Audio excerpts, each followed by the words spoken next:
എൻ്റെ ചാനലിൽ കിട്ടണ മീനൊക്കെ ഞാൻ കൊണ്ടുവന്നിട്ടുണ്ട് ഈ ഒരു ഫ്രിഡ്ജ് ബോക്സിലാട്ടാ. ഇപ്പോൾ ഒരു മാസമായിട്ട് ഇതിൽ മീനൊന്നും കിടക്കണില്ല. കാരണം നമ്മൾ മീൻ പിടിക്കാൻ പോകുന്നത് കുറവായിരുന്നു. മീനിപ്പോൾ നല്ല രീതിക്ക് വെള്ളം കയറി കഴിഞ്ഞാൽ മീൻ കിട്ടലും കുറവാട്ടാ. അങ്ങനെ ഫ്രിഡ്ജ് ബോക്സ് കണ്ടപ്പോൾ എന്നൊക്കെ സങ്കടമായി. പിന്നെ ഒന്നും നോക്കിയില്ല, നേരെ വരലോളത്തേക്ക് പോകാമെന്ന് വെച്ചു. ആരെ കൊണ്ട് പോകുന്ന വെച്ചപ്പെട്ട ഒരുത്തൻ കളിക്കാൻ വേണ്ടി വരണാണ്ടാ. ഇന്നാണെങ്കിൽ നമ്മുടെ വർക്ക് എന്തായാലും ഉച്ചയ്ക്ക് കഴിഞ്ഞു. ഇവനാണെങ്കിൽ ക്ലാസ് ഉണ്ടായില്ല. അതിന് ഇവനെ വിളിച്ച് നമ്മൾ നേരത്തെ പോവാം. പോണ വയ്ക്കന്നെ ഈ കളിക്കാൻ വരുന്നവരൊക്കെ ബൂട്ട് നമ്മുടെ വീട്ടിലാട്ട വെച്ചിട്ട് പോണേ. അവന്മാർ ബൂട്ട് കിടക്കുന്ന കെടുപ്പ് കണ്ടില്ലേ. അത് കഴിഞ്ഞ് നമ്മൾ അതിൻ്റെ ഇടയിൽ നമ്മൾ ഗണ്ണിൻ്റെ ചെറിയ ചൂണ്ടകളൊക്കെ എടുത്തിട്ടുണ്ട്. കുഞ്ഞ് ചൂണ്ടിട്ട് ചെറിയ മീനെ പിടിച്ച് ഫ്രിഡ്ജിലിടാനായിട്ട് നമ്മൾ പ്ലാൻ. അങ്ങനെ പോണ വയ്ക്കാൻ നമ്മുടെ സബ്സ്ക്രൈബേഴ്സ് വന്നു വീടിൻ്റെ അടുത്ത്. ഓമാരാണെങ്കിൽ വന്നിട്ട് ഞങ്ങളെയും കൂടി വീഡിയോയിൽ ഇടാൻ ചേട്ടാന്ന് പറഞ്ഞിട്ട് നിൽക്കുന്നത്. അങ്ങനെ അവന്മാരെ വീഡിയോ കുറച്ച് നേരം ഇട്ടു കേട്ടോ. അത് കഴിഞ്ഞ് പോണ വയ്ക്കാൻ അനീതി സ്ഥിരം പരിപാടി തുടങ്ങി. ഇവരായിട്ടുള്ള അലമ്പ് അവസാനം ഇവിടെ തന്നെ കിടന്ന് കരയും കേട്ടോ. ഈ അലമ്പും ഈ കരച്ചിലും വേറെ ഒന്നല്ല, ചൂണ്ടാൻ കൊണ്ടുപോകാൻ വേണ്ടിയിട്ടാണ്. അങ്ങനെ കുറച്ച് നേരത്തിനുള്ള അത് മാറി. അതിന് ഇവളെ കളിയാക്കിയിട്ട് നമ്മൾ നേരത്തെ വീട്ടിലേക്ക് പറഞ്ഞു വിട്ടിട്ടുണ്ട്.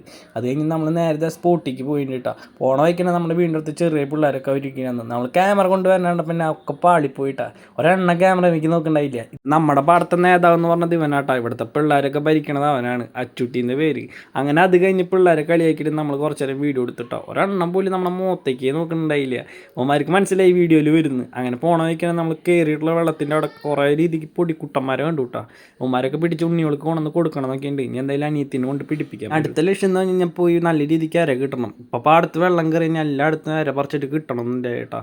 പിന്നെ എൻ്റെ കൈ നനയ്ക്കാന്ന് വെച്ചാൽ ആദർശിൻ്റെ അടുത്ത് നമ്മൾ പറിക്കാനായിട്ട് പറഞ്ഞു. പിന്നെ നമ്മുടെ പാടത്ത് സ്ഥിരമായിട്ട് കാണുന്ന പൂക്കളാട്ടോ, നല്ല രീതിക്ക് ഉണ്ട്. സന്ധ്യയൊക്കെ നേരത്തെ വന്നു കഴിഞ്ഞാൽ നല്ല രീതിക്ക് ഫോട്ടോ ഒക്കെ എടുത്തിട്ട് പോവുക അവിടെ നിന്ന്.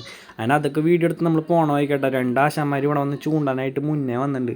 ആര് ചൂണ്ട പുറത്തിട്ടിട്ട് ആശം നേരെ കുറക്കാളെ തയ്യാറെടുപ്പില്ല. പിന്നെ പിള്ളേരത്ത് ചോദിച്ചു വല്ലതും കിട്ടിയോന്ന്. അവന്മാരാണ് അരമണിക്കൂറായി വന്നിട്ട് ഒന്നും കിട്ടിയില്ല ചേട്ടാന്ന് പറഞ്ഞത്. അത് കഴിഞ്ഞപ്പോൾ നമ്മൾ സ്ഥിരമായിട്ട് കാണാനുള്ള വരാല അവിടെ കിടക്കണമെന്ന് കേട്ടോ. വരാലല്ല, ബ്രാലി. ഇപ്പം നമ്മുടെ കൂട്ടുകാരന്മാർ മെയിനായിട്ട് നമ്മളടുത്ത് പരാതി പറയുന്നുണ്ട്, ഈ വരാലെന്ന് പറയല്ല, ബ്രാലെന്ന് പറയാൻ. അങ്ങനത്തെ വലിയൊരു ബ്രാല് നമ്മുടെ കുളത്തിൻ്റെ സെൻറ്ററിൽ നിന്ന് കുടിച്ചിട്ട് പോകണുണ്ട്. അവനാണ് ഇതിൻ്റെ ഉള്ളിലേക്കായിട്ട് പോയിട്ടുള്ളത്. ഇതിൻ്റെ ഉള്ളിൽ കുഞ്ഞുങ്ങളായിട്ട് കിടക്കുകയാണ്. അതിവിടെ ആൾക്ക് അറിയില്ലാന്ന് തോന്നുന്നു. കാരണം കണ്ടു കഴിഞ്ഞാൽ എല്ലാവരും ആരെങ്കിലുമൊക്കെ പിടിച്ചുകൊണ്ട് പോകുമാരെ. പിന്നെ നമ്മുടെ എയിമിങ് എന്തായാലും നമ്മൾ നോക്കിയിട്ടുണ്ട് ആ കുപ്പിമിക്ക്. എന്തായാലും അത് പാളിപ്പോയിട്ടുണ്ട്. അങ്ങനെ അത് വലിച്ചു കയറ്റി നമ്മൾ നേരെ കുളത്തിൻ്റെ ചുറ്റും നോക്കിയിട്ടുണ്ട്. അപ്പോഴാണ് അവിടെ ഒരുത്തന്നെ കൂട്ടുവായൊക്കെ ഇട്ടിട്ട് അടിയിലേക്ക് പോകണണ്ട. അവനും വലിയ വലുപ്പമൊന്നും ഉണ്ടായില്ല കേട്ടോ. അതിന് അവൻ്റെ പിന്നാലെ തന്നെ വേറൊരു ആശാനും കൂടി ഉണ്ടായിരുന്നു. അത് നമ്മളെ കണ്ടപ്പന്നെ വെള്ളം എടുത്തിട്ട് പോയി. ഒക്കെ ചെറിയ ബ്രാലായിരുന്നു. അതിൻ്റെ ഒപ്പം തന്നെ നമ്മൾ ആദർശിച്ച ചൂണ്ടാനായിട്ട് ഇരുന്നിട്ടാ. നല്ല രീതിക്ക് കൊത്തൊക്കെ ഉണ്ടെന്ന് വെച്ച് ചെന്നതാ. ഒട്ടും മീനെ കിട്ടുന്നുണ്ടായില്ല. അതിന് ഞാൻ അവൻ്റെ വീഡിയോ എടുത്ത് അങ്ങനെ നിന്നു. അത് കഴിഞ്ഞപ്പോൾ ഞാനൊന്ന് ചൂണ്ടാനായിട്ട് അപ്പുറത്തെ പടയപ്പോൾ ഇതാണ് അവസ്ഥ. ഈ ചേട്ടൻ പണി കഴിഞ്ഞിട്ട് ഇവിടെ കുളിയും തേവാരൊക്കെ തുടങ്ങി. അങ്ങനെ അതിൻ്റെ ഇടയിലാണ് നമുക്ക് അരമണിക്കൂർ 3/4 അതിൻ്റെ കിട്ടിയ കൊമ്പന് കണ്ടില്ലേ. ഒറ്റ രീതിക്ക് കണ്ട കട്ട്ലാര് കുഞ്ഞാണെങ്കിൽ അത് മുണ്ടത്തിപ്പരലായിരുന്നു കേട്ടോ. അവനെ നമ്മൾ അയിലേക്ക് തന്നെ എടുത്തിട്ടുണ്ട്. അത് കഴിഞ്ഞ് പിന്നെ കിട്ടിയ കൊമ്പന കണ്ടില്ലേ, പിന്നെ നമ്മൾ കുളത്തേക്ക് തന്നെ എടുത്തിട്ടു കേട്ടോ. അപ്പോൾ ഇത്രയുള്ള ഗൈസ് വീഡിയോ. ഒരുത്തനാണ് ഇവിടെ കിടന്ന് കുളിച്ചുകൊണ്ടിരിക്കുക. അങ്ങനെ അവൻ്റെ കുളിച്ചും കണ്ട് നമ്മൾ നേരെ വീട്ടിലേക്ക് പോയിട്ട് കേട്ടോ.